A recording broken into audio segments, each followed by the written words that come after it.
ay soo diray SNA familkeyga iyo qoyskeyga mi soo dirin so waxaan matalayaa SNA waxaan ka shaqeynaa sumcadaas SNA waxaan calanka u qaatay inaan dalka difaaco ma aha inaan difaaco qoyskeyga nafsadeyda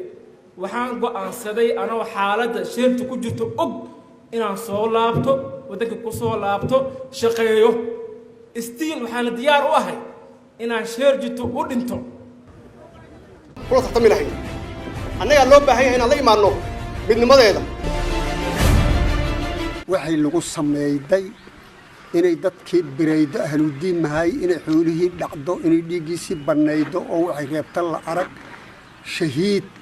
aan nahay intaas ay ugu qabtay oo ii dhiibay horta qorada aniga anoo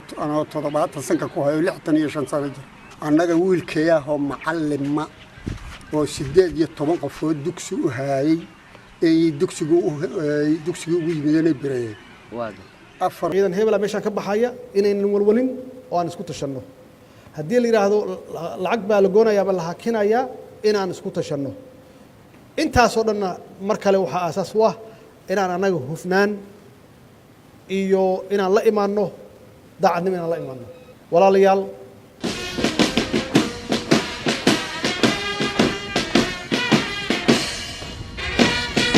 yaadiinow sharbadanow shuhunka meeshaad ku ogeysid ee shartu way kugu imaan shacabka Soomaaliyeed waa israac shabaab ugu Soomaaliya kana waa haysanaa waxaan idin sheegayaa in ummado kale noo imaanayaan ee noo soo shaqo raadsanayaan haddaan isku raacno dalkaasi inaan badbaadsanno dalkaan inaan nabad ka dhigno